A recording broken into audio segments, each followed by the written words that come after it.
Hello, everybody. Just so you guys know, we are going to start the training in 5 minutes. We're so happy to have you all with us. So you may have noticed that I have muted most of you. This is just to allow us to have um, the training without background noise. If you have any questions throughout the training, please either wait until the end of the training when Adam will ask if anyone has any questions, or feel free to send a message over the chat to everyone. And you can do this if you look at the bottom of your screen, you'll see a button that says chat. If you click chat, you can then send a message to everyone.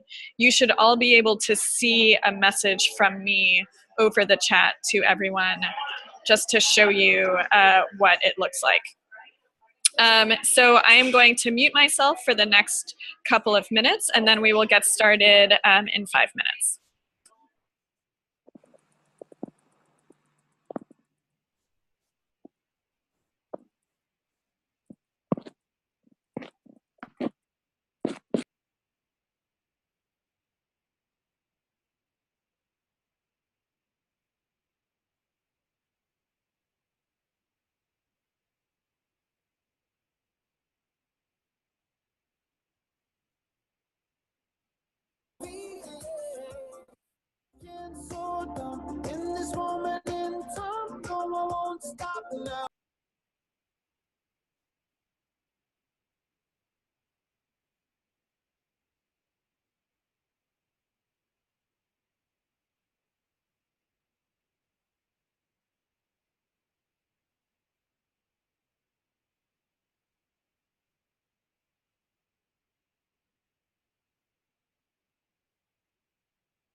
Okay. Hello, everybody. Um, this is Alice Bosley. I'm the Executive Director of 5-1 Labs. Can everybody hear me? Adam or Patricia, can one of you let me know if you can hear me? I can hear you just fine. We can hear you. Okay, perfect. I will not be talking for very long. I'm really just here to introduce the training. So this is 5-1 Labs' first online training focused on one of the parts of entrepreneurship. And we decided that the most important thing that we could start with is how do you come up with an idea? You want to be an entrepreneur or you want to have a project, but what is the way to develop an idea that is creative, that is innovative, and that meets your customers' needs? So that is why we are gathered here today. And we are very lucky to have a guest visitor who is going to be running this training for us. His name is Adam Royalty. He is the executive director of the Columbia Entrepreneurship Design Studio, which is in New York City. His job is to help entrepreneurs develop creative ideas and meet their customers' needs. And he does this through running classes at Columbia University. He coaches and trains entrepreneurs, and he runs major projects. So he is a very important and very intelligent man, and we are very lucky to have him here today. So a couple of quick notes before we begin. First of all, I'm asking you all to mute yourself throughout the course of the training. We will have a time at the end for questions, and then we will unmute you. In addition, if you have any questions throughout the training, please feel free to send a message over chat. So you can see the chat button at the bottom of your screen on Zoom. So if you send a message to everybody, to everyone, then we will be able to see it, and we can tell Adam, and Adam will see it as well. The last thing is that we are recording this conversation, which means that we will be able to share it later with all of you. So if there's something that you don't understand right away, or if there's something that you want to go back to or share with your friends, we will have the training available. So at this point in time, before we hand over to Adam to run this hour-long training, are there any questions? No? Okay, great. Then I am going to hand this over to Adam. Adam, if you want to take over, please feel free to introduce yourself and lead us through this. So thank you so much. I am going to mute myself during this. And yeah, thank you again. Thank you for the introduction, Alice. I'm really excited to be with everyone here virtually. The weather is very nice in New York, so we will have a few more nice days left before it gets too cold here. Alice told you mostly about my background. I don't have much more to add, except that I feel a lot of the time I spend helping entrepreneurs develop ideas is really focused around helping them both listen to themselves, but also being more observant to the world around them, which a lot of people, when they do entrepreneurship, they're thinking about the business and the economics, and those are all very important. But I also believe at the very early stage, it's a lot about how do you see ideas in your environment, see the potential for ideas in your environment, and how do you help them grow. And so the talk I'm going to go over, I'm calling it What Do You Do With an Idea, which is actually a children's book. So the picture you see is from a book that I read to my daughters who are 4 and 1. And it really is a story about how do you nurture an idea so it can grow. And I think if you only take away one thing from this hour, the thing that I would love for you to take away is the idea that an idea doesn't have to just come to you. It's not about you just thinking about the best idea and then that makes you a great entrepreneur. Or like if you can't come up with an idea, you're not an entrepreneur. that's not the case. Ideas are all around us and are here to be developed. So let me move on. So the next part, so this is going to happen in three segments. One is, where do you find ideas? How do you grow ideas? And then, is your idea any good? We hope your ideas are good, but how can you ensure that? And I also have noticed there's some lovely blue marks. People are taking notes on the screen, which I think is, oh, there they go. All right. I like that. I talk about a children's book and inspires people to color. That's good. It's good. We're in the right frame. So these are the three areas of this talk. But I want to start with a story about an entrepreneurial venture that started in much the same way, where they grew an idea. So this is a picture of a woman holding an infant, and what that infant is inside is something called the Embrace Infant Warmer. And this is a product that's been around for maybe about 10 years now. And what it does is it helps keep newborn babies warm, right? And that is important because when babies who are newborn, especially if they're premature, they were born early, they're too small, they have a hard time staying warm, and so that's very unhealthy. They can become very sick. And what usually happens before this product was around, you would put a baby inside of an incubator. And this is a very expensive piece of machinery that helps keep babies warm. And so there is a challenge. This product came out of a challenge in Nepal, where there is a hospital in Nepal. Here, I'll show you a picture. And they said, these incubators are so expensive that we can't afford them, but we need to be able to support babies that are born early that need to stay warm. So there was an opportunity to come up with a new way to develop an incubator to help keep a baby warm. So a small team, a team of 4 people, said, hey, we want to start a company around this. And they said, hey, this feels like a very important need. We hear the hospital talking about this need.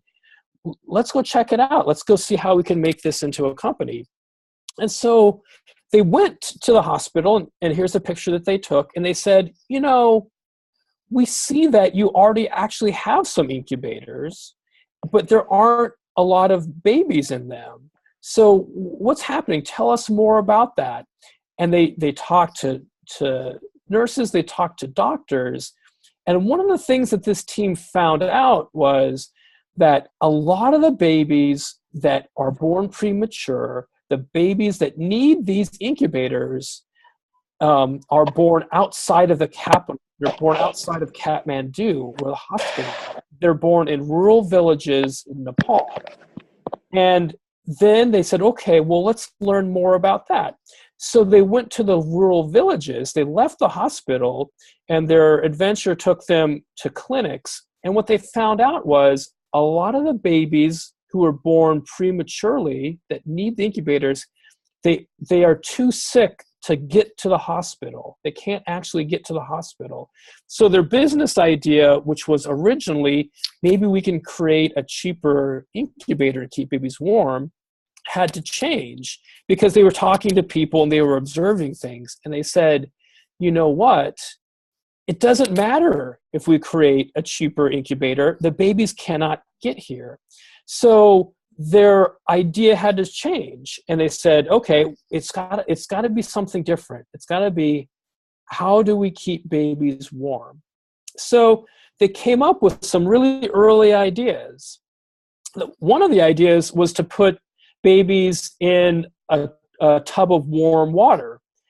Well, that is actually a very bad idea, because you can't just put babies in water. I mean, it's unsafe. They didn't actually do it. But that idea led to another idea where you said, well, what if we put babies around basically in the sack? We'd call that, for people who do outdoor hiking, we call that a sleeping bag. It is basically like a thick blanket that covers the baby completely. And so they said, okay, well, this is not an incubator, but what it can do is keep babies warm. And they found a way to put a wax, this material. It's like, kind of like a brick. It's made out of wax, and you warm it up, and you put it in the back of this pouch, this red pouch that you see, and it keeps babies warm. And so the next step that they took was they went to the rural villages, and they talked to nurses and midwives and understood and taught them to use this infant warmer, and said, hey, instead of using an incubator, why don't you try putting the babies into this? And so one thing that I think is really interesting from this story is there was some need that they saw. That they heard that, oh, this hospital needs more incubators. Okay, I want to see if I can solve that. So they had a very small idea, a very early idea, to create a cheaper incubator, a cheaper medical equipment. But then they said that idea actually won't help as much as we think it could. What would really help is to keep babies warm in the villages, places where we can't get incubators. So they said, let's make this infant warmer and try that out. And through lots of round of testing, the nurses and the clinics out in the rural villages found that this was actually a very useful product. And after that round of testing, they've made 3 million of these. They're across Nepal, India, and have moved into East Africa. But one thing I think is, again, exciting is that they followed a process of developing an idea. They didn't just work on the first idea that came to mind. Okay, so next, let's dig into this a little bit more. So where do you find ideas? Right. So if this is an idea, where can you find it? Well, one of the things we talk about, it sounds simple, but just observation. What do you see around you that people are struggling with? What are people doing that you feel you can solve? Again, it's not necessarily about like an idea has to come to you, but like look around and see people who need to do something but can't do it. Where are people frustrated? Those are great clues for where you can find an idea. I'm going to give you an example of a time of entrepreneurs did not observe a group and they kind of missed their mark. So this is a story of a woman who she was a part of an indigenous tribe, a Native American tribe in the middle of California in the United States. This was about 100 years ago. And what this woman is doing is she's grinding what we call acorns. Think of it as a type of nut. If you don't know what acorn is, just like a large nut. And she's grinding it with a rock. She's just hitting these nuts over and over again and making them really, really small. And then she turns that into a type of bread. And that's what her people eat. So this is essentially like she's beginning the act of cooking. So some people, again, these were entrepreneurs, it was 100 years ago, but these people came by, they were, I don't know, maybe they were from New York. I don't know, but they were not part of her tribe. They're not part of her group. And they saw her hitting these nuts with this rock and said, that's really hard work. I think we could make it better for you. And so what they designed a grinder, this metal box that you turn a handle, it would grind all these nuts into really fine powder very quickly, would do the job of that rock better than the rock. And then they said, oh, a good idea. But no one wanted to use those grinders. No one was interested. And the thing that they had missed, that they didn't observe, is that the women of this tribe were a group of women. And this was a time for them to talk to one another, to share stories, to pass along traditions. They did not want that time to go any faster, because maybe they would have to spend more time with their husbands, which no one really wants to. Who really wants to do that? So what that group did is they saw a problem that wasn't there because they weren't really observing. So the next slide is an example of something that I think is really interesting. So what this is a power outlet, that you can plug a phone in or any electrical device, but it's out. And so what someone has done is taken the part of a plastic bottle and outside if it rains. And so what we talk about, what we see is this is not how this outlet was designed. This is not what the bottle was used for, but somebody made that work. They said, I need this to be dry, so I made something work. And so this can be a clue for, if somebody needs to change their environment, it means it's not well designed. What if I were to design this better?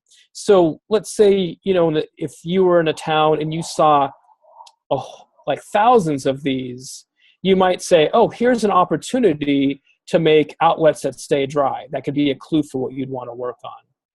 So I know everyone here might have different passions, different interests, and I can't say exactly what you should observe, but I think you should go out into the world, or just day to day, and pay attention to what you see.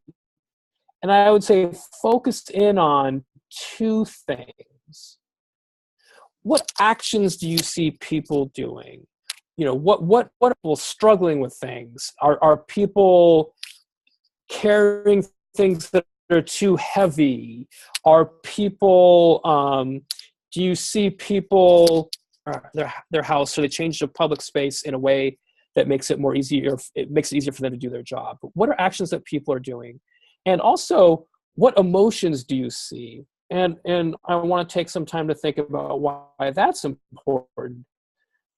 We talk about emotions because oftentimes if people are frustrated, that's an opportunity to solve a problem. So some people, even in subtle ways, people might be frustrated that, there's no, this is a silly example, but that there's no good desserts in this neighborhood.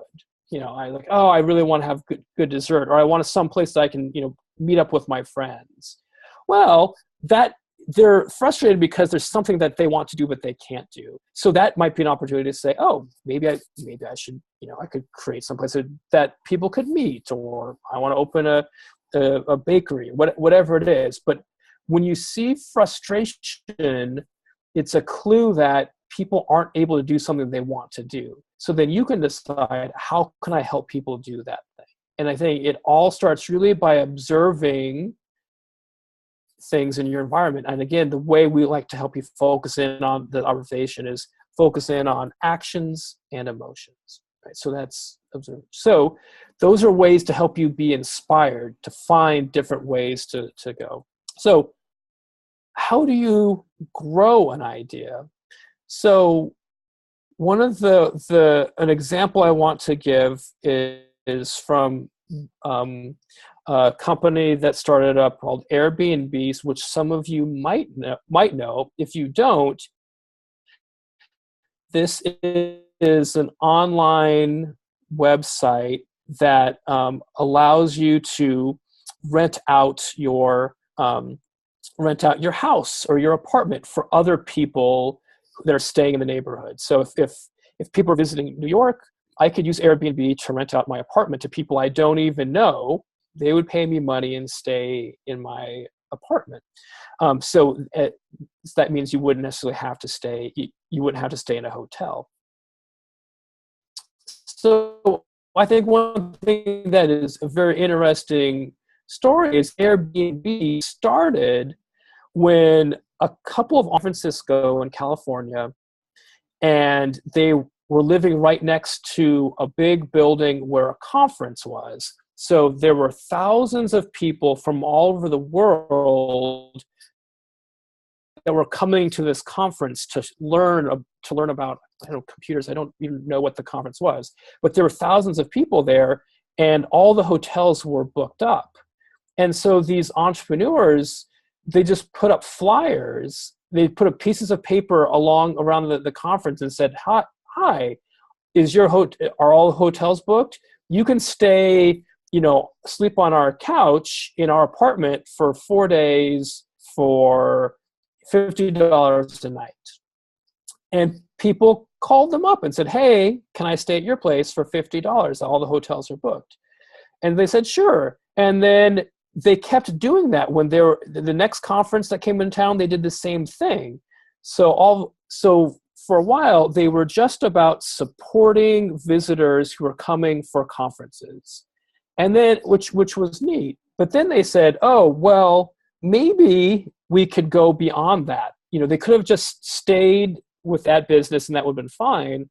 But they said, maybe there are other people who could use this beyond just people staying at this conference. So they begin to investigate.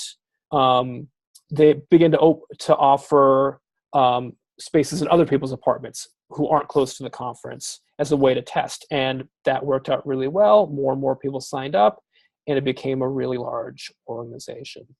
So one thing I want to focus on as a reminder is this idea of when you're growing an idea, you really want to make sure that it meets a need, that it satisfies something that a person needs to do or wants to do.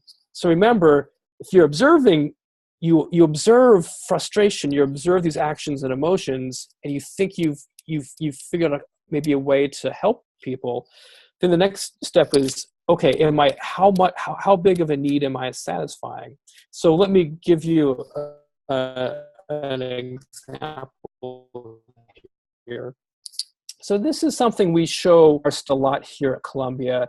This is a picture of a girl reaching for a book on a chair.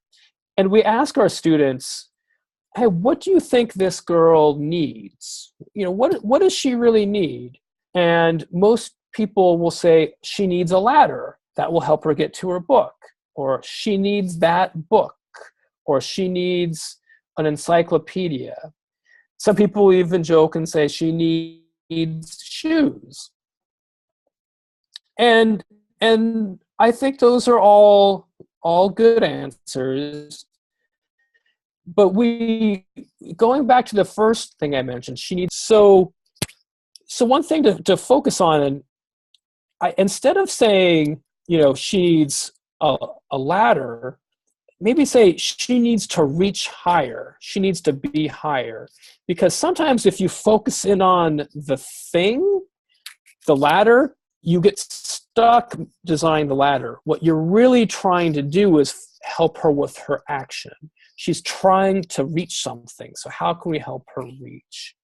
So that's something to think about, is not like what's the thing you are making, but what are you trying to help people do? If you're interested in, so here's an example from one of the students. One of the former students was interested in creating a hummus company, because she wanted to sell hummus because she makes really good hummus. And the idea was that she would deliver it to people at their houses, and they pay her for the hummus and she'd deliver it. And for a long time, she was really focused in on the thing. It had to be about hummus. It had to be about selling that hummus. And the business was only doing okay. But then when she said, "Oh, what's the action here? Oh, I'm trying to feed people food that they might not have had before. We want to feed people new food. Like this hummus was her special recipe, and it's different than all the other hummus out there." So she said, it's not about the hummus. It's about feeding people new types of food that they're not used to, that they can't get anywhere else. And so what she ended up doing is getting people who would move to New York from all over the world to use their homemade recipes, things that you would never get in a restaurant. And that's when her business took off, because she said, I want to expand beyond the hummus and create this experience of trying new foods. It could be hummus. It could be a new type of vegetable. It could be a new type of meat. But that is something that a lot of people were interested in. Only a few people were interested in new hummus, but a lot of people were interested in trying on new foods. So it becomes like, what's the action that you're trying to create for people? So what are some ways you can learn more about that? So one method is, after you've done some observation, is to really spend some time interviewing. And, for me, an interview is not much more than a conversation. But I think that one thing that entrepreneurs who develop ideas do well, when entrepreneurs develop ideas well, they talk to a lot of people and they get a lot of feedback. And the way they do it's different than selling. They're not just selling their idea. They're learning more about what people need and how their idea might help them. So we encourage all our entrepreneurs to talk to as many people as possible, but also not just talking, but how can you participate? So the example of our student who started off with the hummus business, but now sells foods from all over the world, like homemade food from all over the world.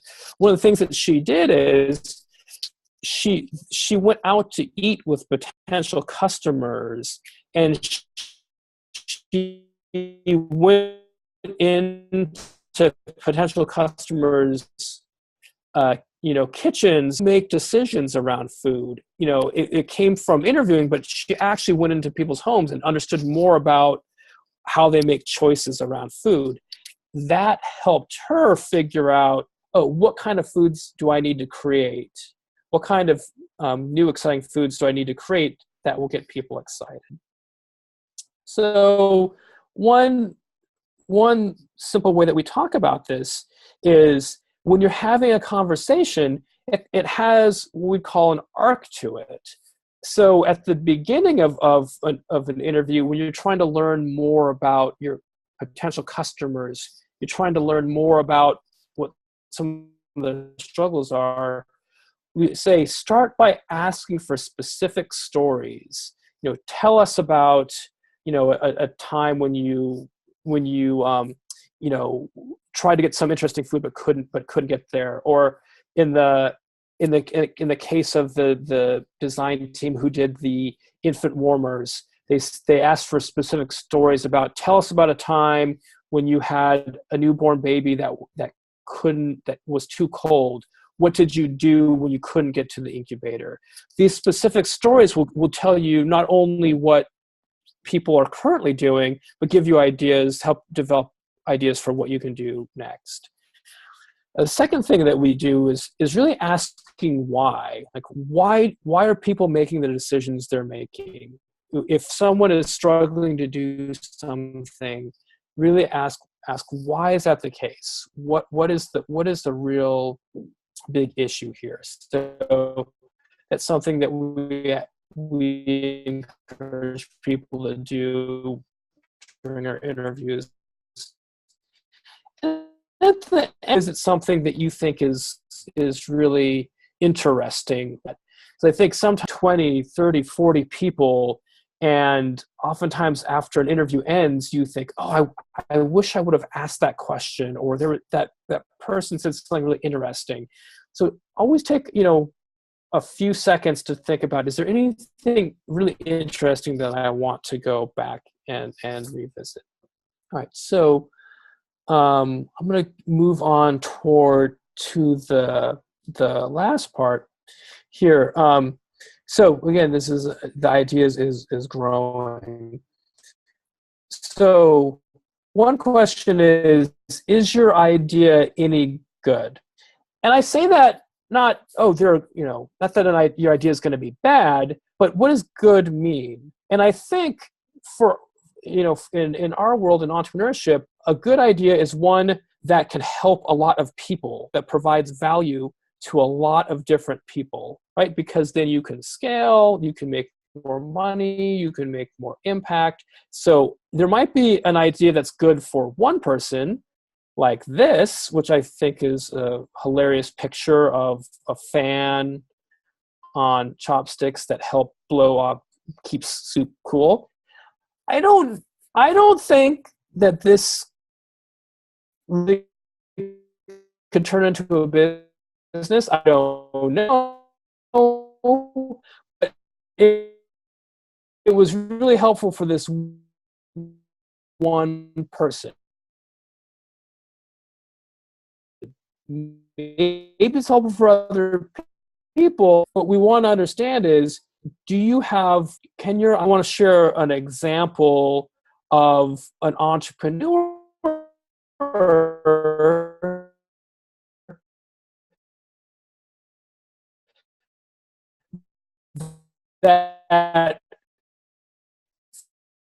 but if you look at kitchen equipment, at least in the United States, a lot of it had these really small handles, kind of like a pen or a pencil. And so if you're older and if your hands hurt, it's hard to cook with this. And so one of the things that this entrepreneur noticed is that his wife had really stopped cooking because she just couldn't use the equipment. She didn't want to stop. She just couldn't use this stuff. And so again, that was something he observed. He saw it. He saw hey, why aren't you cooking? It gave him an idea. Why aren't you cooking? There's something here. It gives me a clue. He talked to her and she said, my hands hurt. I can't do this. And so he said, okay, how can we solve that? One of the things he said is, I want to reframe this as a way to solve a problem. So what he did is he made a really thick handle. So if you imagine a handle, for a peeler as being this big, he basically said, what if we make the handle this big, like a big thing. He actually, the way he did the first one is he took a handle off of a bike, that rubber thing that you hold on to when you ride a bike. He took that off and he put the peeler in there and gave it to his wife and said, hey, will this work? And his wife's like, oh, actually, yes, this is a lot better. It's easier for me to hold this, and now I can peel. So he bought a bunch of these rubber, bicycle handles and put them on all the kitchen equipment. And all of a sudden his wife could cook again. And he explored different ways to make the handles, fit better in your hand. And he just, he kind of went from there, but they were all really big. So one of the questions was, is this idea any good? Is it just an idea that can help his wife and nobody else? So he wanted to find that out. So he shared it with as many people as possible. And a lot of people were really excited about it. And it turned into a product called OXO Good Grips.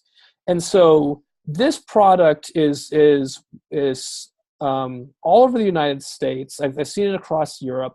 I have these. I do not have arthritis. I would way rather use this. This is a carrot peeler, a vegetable peeler. I would way rather use this than one with a little handle because it's just more comfortable. So what started out as an idea to help one person, he tested it and he tested it, and a lot of people were interested, and people were saying, I will buy that from you right now. can you, and so he was selling these this kitchen equipment to people even before he created a company.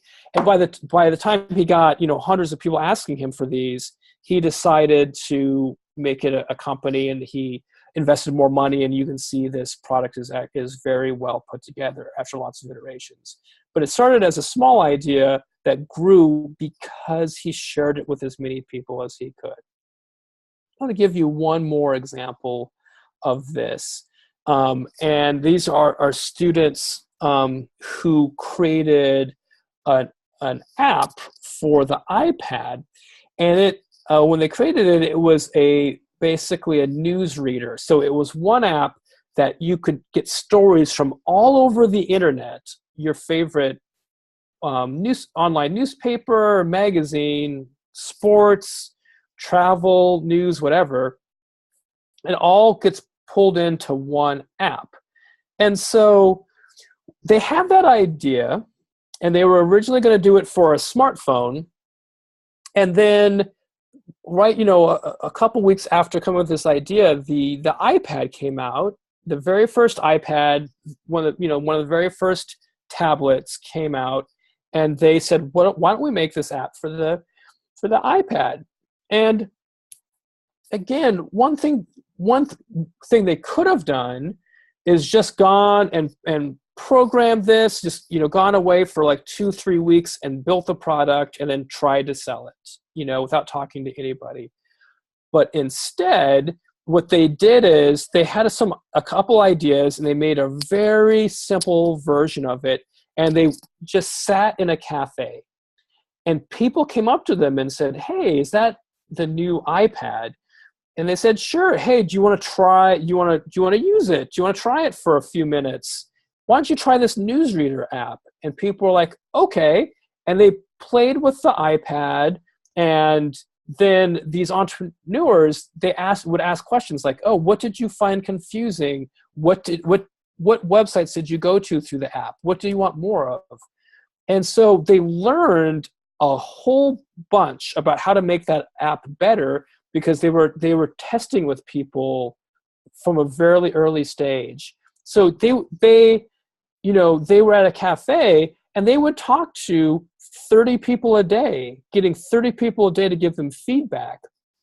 So after a week, they had a really good idea of what people actually wanted. So a lot of the features were different than what they as entrepreneurs had in mind, because they were so immersed with their customers. So that's, again, one thing that we really encourage our entrepreneurs to do, is say, when you have an idea and you want to see if it's any good, show it to as many people as possible, and not, "Hey, here's my idea. Isn't it so great? Tell me about how great it is." But really truthfully saying, "Here's an idea. What do you think? Give me some feedback. I want to make it better." And each time you share it with somebody, you can make it a little bit better. And you'll know if one person's really interested and nobody else is interested, then you need to change something. But if half the people you show seem to be very excited, then that indicates that your idea might have a lot of value to a lot of people, right? And then so you can keep adjusting the idea until more and more people are excited about it, right? So that's the idea of how to really grow some of these ideas, grow an idea. So I want to kind of summarize and then open up for questions. But we started off with this sense of, where do you find ideas? How do you grow ideas once you've found them? And then once you've grown an idea, is your idea any good? And so the way that we say is, and again, it might feel a little bit simple, but this is what entrepreneurs do so much to get started, is look around everywhere. Look at things that you see every day in a new light, or go out with a friend and just talk about what you see, but really pay attention to, again, these actions and emotions. Look for places where people are frustrated, look for places where people have to create their own new path or their own new solution, because maybe you can help them do that. But that's a way to be inspired. And then talk to many people. Again, it seems simple, but sometimes entrepreneurs, they go too quickly into the budget and how much should things cost. But talk to a lot of people to find out, why are they frustrated, or why are things difficult, or what do they wish they had more of. And let's say you talk to, again, 20, 30, 40 people. If everyone is starting to say the same thing, if you hear the same themes, the same desires come up over and over again, you know that there's something important there, something that can be solved, right? So talking to people will help you grow that idea. And then, again, like I just was saying, this idea of testing the ideas constantly. And sometimes people wait too long to test an idea. You've spent time and money creating something that people aren't interested in. Whereas if you test something really early, and maybe you make a really cheap version of it or a really simple version of it, you can test something in a day instead of in a week or in a month. And you're going to learn so much more and move so much faster. And if you test your idea with a lot of people, you'll know if it's good. You'll know if people are interested in it, because people will say, I like this, or they'll say, hey, I'm ready to pay money for this right now. So these are some steps you can take with some specific procedures, like the interviewing arc, that can help you do that. So I want to pause and ask. I want to leave some time at the end of this presentation for people who have specific questions. So I think I'm going to stop sharing my screen, or I'm going to zoom out so I can see some of the chats, so I can see what kind of questions people have. And I'm happy to go back into I'm happy to go back into the presentation if people want. But also, if people want to, I don't know if Alice, if you want to unmute it, or how you want to go from here. But thanks, Adam. Yeah. I think what we can do, so there was one question in the chat, which was, can you give some more examples about asking for stories with the interview arc? Yeah. So let me go back. That was from Omar. Omar asked that question. So then we can take more questions in the chat box. So maybe if there are other questions, you can type in the box, and then we can take them from there. So many good questions. I love it'll take me a day just to scroll through the chat box. So I mean, maybe I would love for you to curate that, or to you got it. You got it. So let's look back at this. Yeah. So an example of how do you ask for a story. So I think there are a couple of good strategies. One would be to utilize like best and most. So let me be even more specific. There's a student team that we are working with, and the challenge that they are working on is, how do we help parents be more engaged in their child's education? How can the parents be more interested in their kids' schools? How can the parents be more connected with the teachers? So that's something that they've seen as being a problem, and they want to learn more about it.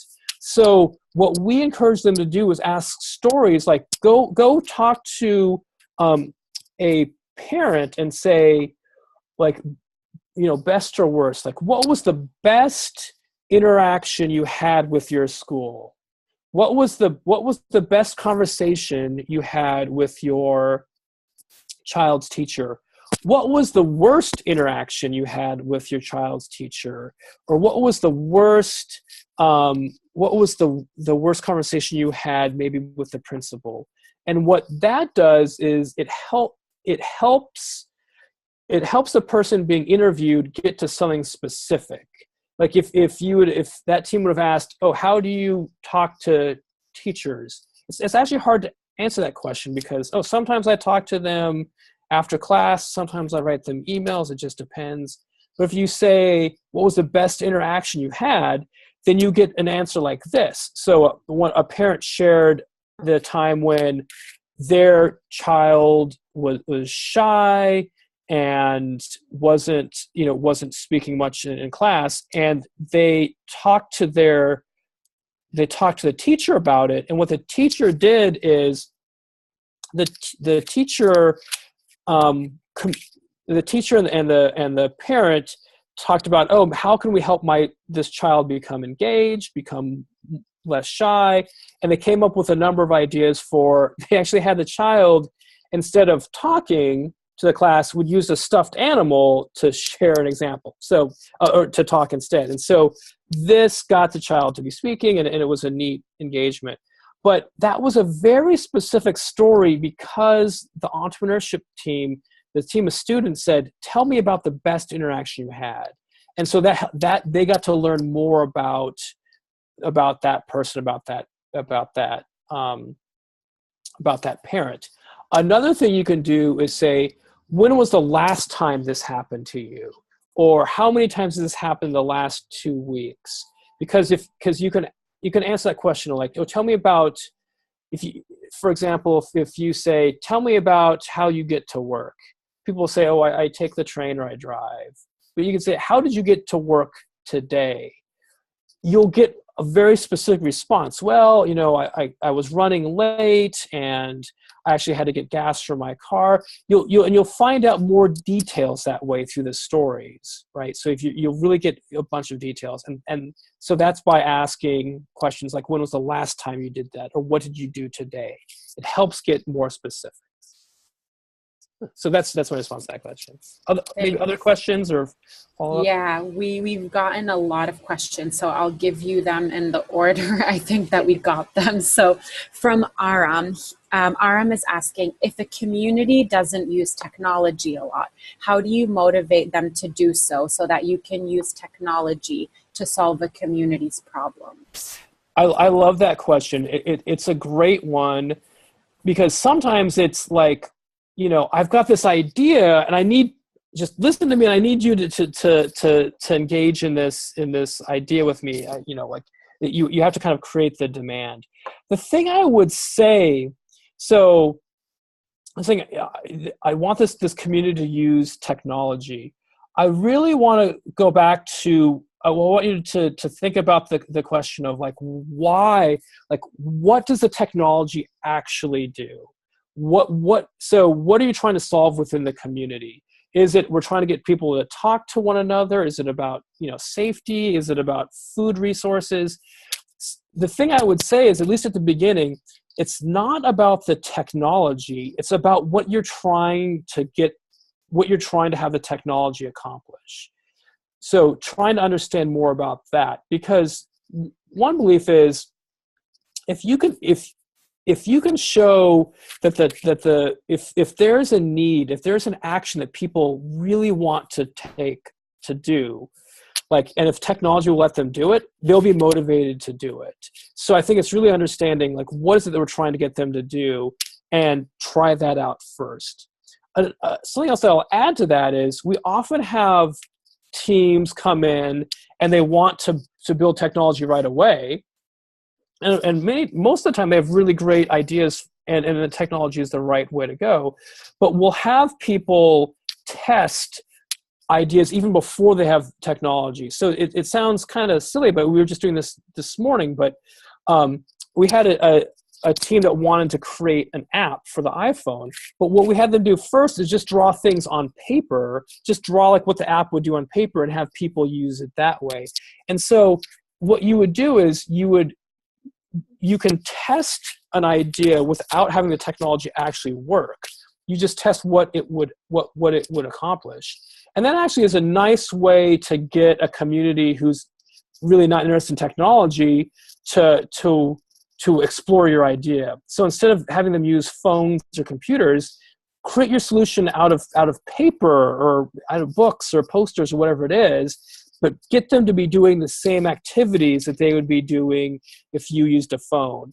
And then you can learn what works for them or what doesn't. I'll give a very quick example of similar story where an entrepreneur is working with essentially people from a low-income area, people who did not have a lot of money in California.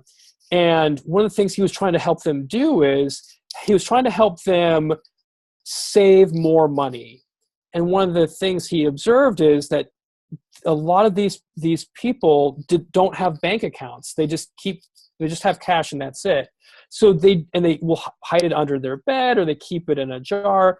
And so they actually just don't know how much money they have at any given time. They know how much they get paid, but they can't, look at their credit card bill. They can't look at their bank account statement to see how much money is left. And they didn't. So his idea was, okay, well, why don't we have an app where you just put in how much money you've spent and how much money you made, and it'll tell you how much money you have left. I mean, it's a simple idea.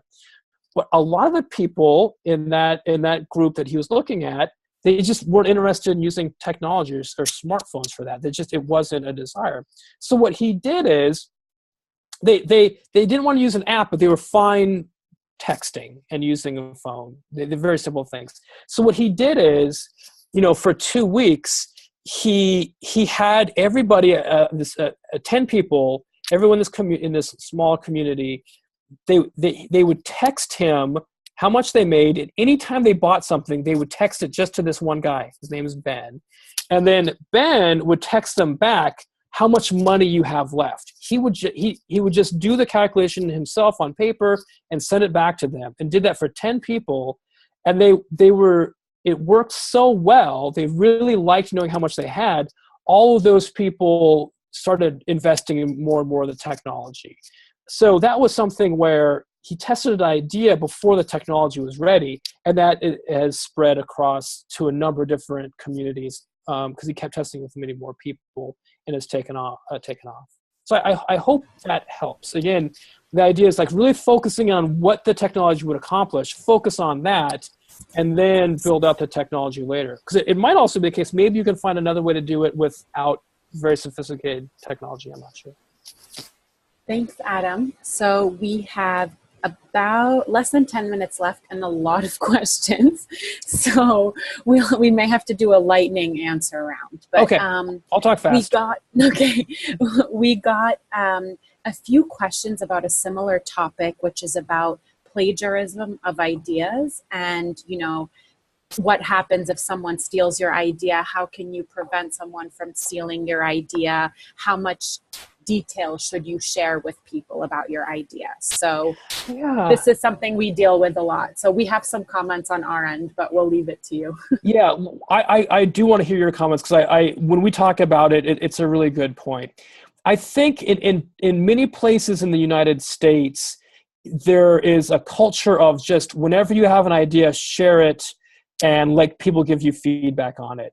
And it used to be the case a few years ago where people would never want to share anything because they wouldn't want anyone to steal it. But now it's a little bit different because the logic is, well, if you never share it, like you'll never learn about it, you'll never move forward, so you might as well share it. I think the answer is a little bit trickier than that. I think sometimes if you're in a really good position to solve a problem in a unique way, like let's say you have expertise in farming or wine, like farming or making juice or making food in a certain way that other people don't have, then I think it's easier to share. If you've got an idea that anybody can do very simply, then I think that's a little bit trickier. And so in that case, I still think it's about learning more and more about how, if the idea is good or not, but testing with people that you trust, or testing, parts of an idea with people that you trust. Because one thing that I think is important is the people might steal your idea, but if you are further ahead and you've got more insights, then that gives you a big advantage. And if you've captured some audience, then that gives you a big advantage.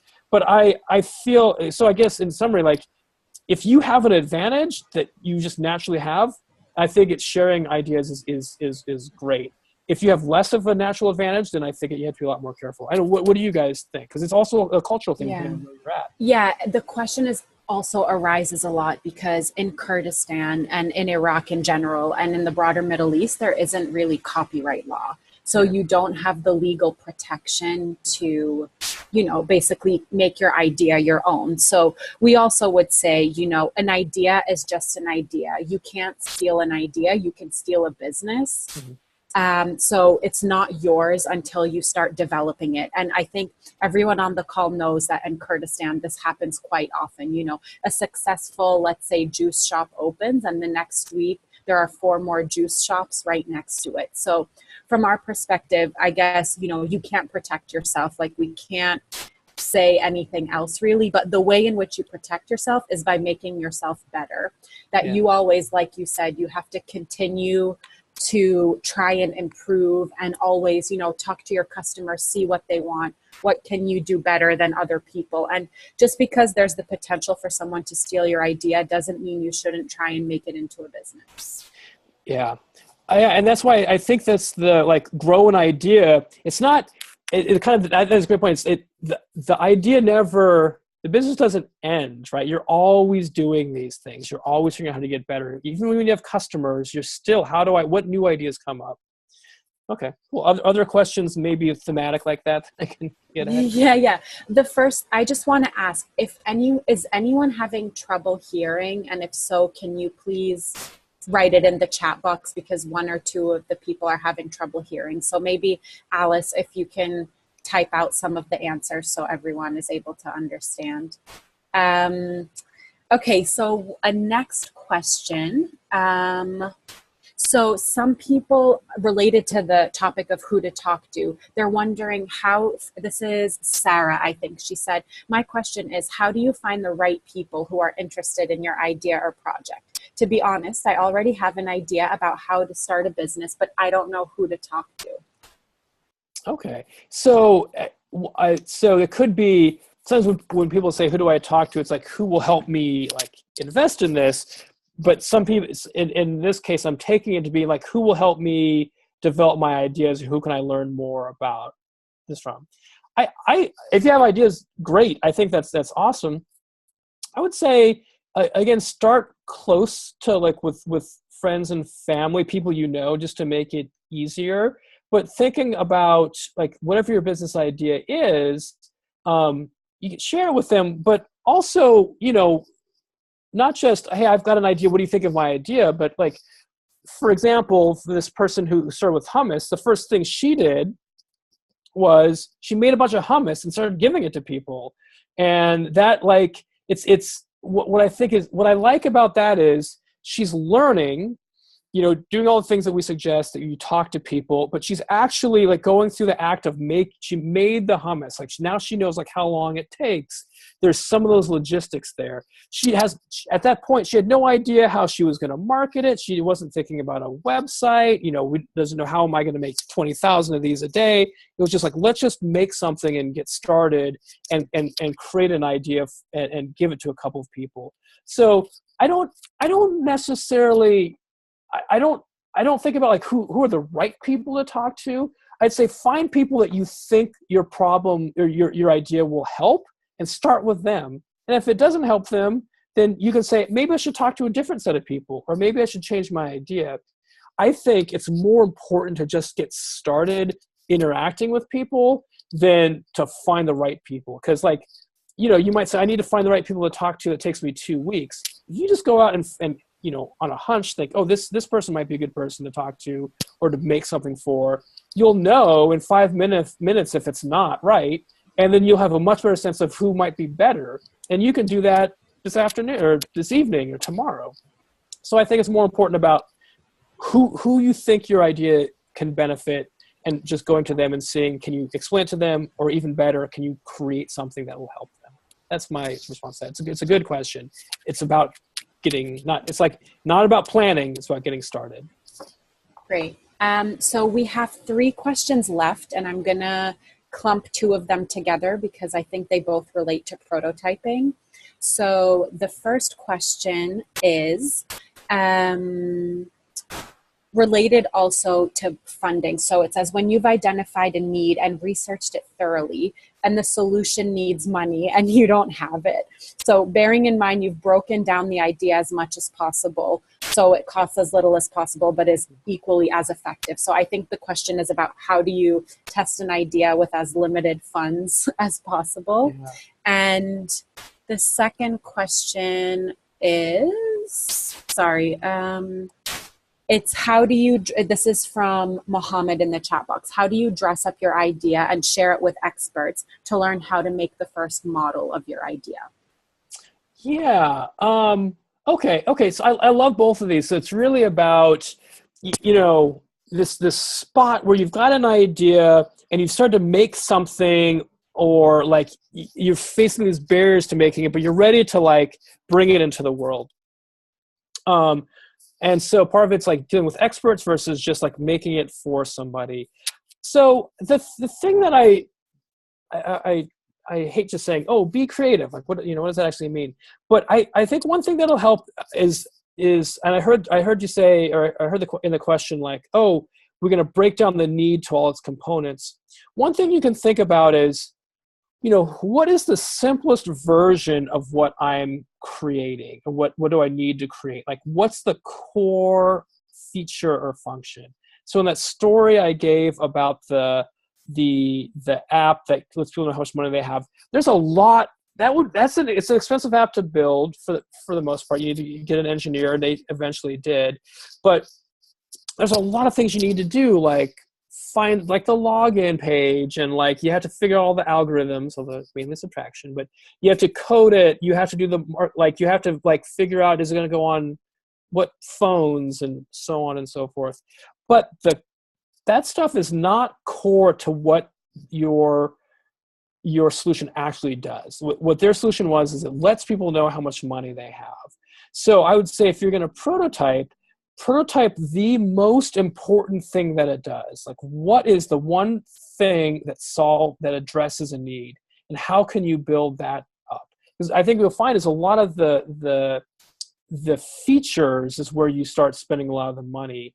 And also for, another way to save money is, how do we do that for just a small set of people? Instead of trying to go really, really big right away, let's do it for a certain segment of people. And I think that plays into the second question, what I heard is like, how do you dress something up? I think the best way to get people excited is to show that you've built something that solved a valuable problem, that people want you to keep solving their problem for them, and they'll give you money. So I don't know about what the current like fundraising climate is where you all are, but for places I've seen, like around New York or in California, they want to see that you've solved a problem, that you've created something. Especially for earlier investors, they don't need to see that you have scaled. They want to see that you've solved a problem that can scale, that can get bigger. They're happy to help you think about, how do you do the login stuff? How do you do all the stuff on the periphery? But they want to see that one core thing being met. So we talk about being scrappy and doing something very cheaply, but I think if you focus in on the one thing you need to solve, maybe the two things you need to solve, and you can tell a really good story about that and point to like, look, I solved this person's problem. If we want to grow bigger, then the next thing we would need to do is add these other features. But like the core of my idea, it works. And that often you can do cheaply.